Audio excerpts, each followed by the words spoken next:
Donc dans les vidéos précédentes, je vous ai expliqué ce qui se passait lorsque on prenait une variable thermodynamique, pression, volume, entropie, température, et qu'on regardait ces fluctuations quadratiques moyennes. Ça donnait des propriétés, on en avait vu 4, capacité isobare pour les fluctuations quadratiques d'entropie, capacité isochore pour les fluctuations quadratiques de température, compressibilité isotherme pour les fluctuations quadratiques de volume, et compressibilité adiabatique pour les fluctuations quadratiques de pression.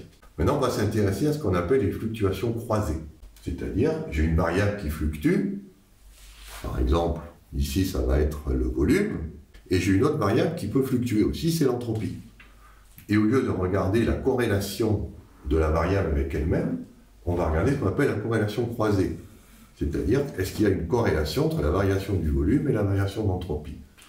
Donc ce nouveau coefficient, ça va définir un nouveau coefficient thermodynamique qu'on appelle là le coefficient d'expansion thermique isobare. Donc de nouveau, isobare vous rappelle qu'on est à pression constante, et coefficient d'expansion thermique, c'est-à-dire l'aptitude qu'a une substance de changer de volume par variation de température à pression constante. Voilà la courbe pour l'eau, donc en rouge, et comme d'habitude, en noir, je vous mets la tendance qu'on attend pour ce coefficient lorsqu'on a un liquide dit normal. Et lorsque je chauffe, les fluctuations de volume et d'entropie doivent augmenter, c'est-à-dire qu'on s'attend à ce que le coefficient d'expansion s'augmente. Qu'est-ce qui se passe pour l'eau? Eh bien, à 4 degrés, c'est l'inverse, c'est-à-dire qu'on a le coefficient qui s'annule, et qui, pire, devient négatif. C'est-à-dire que l'eau change de signe. C'est-à-dire qu'au lieu de se contracter, elle se dilate. Donc ça, c'est le phénomène qu'on connaît bien.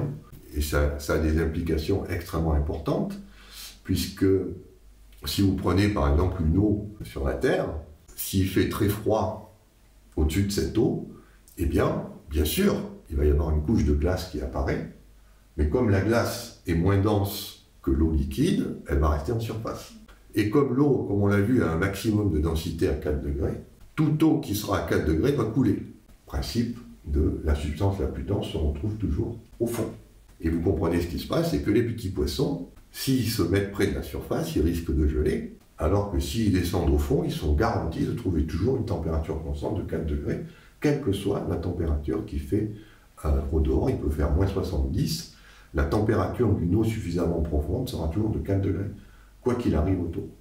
Et 4 degrés, ça veut dire que la vie pourra continuer à exister, même si la planète subit des glaciations extrêmement importantes. Voilà donc ce coefficient avec cette température de 4 degrés qui correspond à un point où l'eau ne peut ni se dilater, ni se contracter. C'est un point critique qui est le même que pour la densité.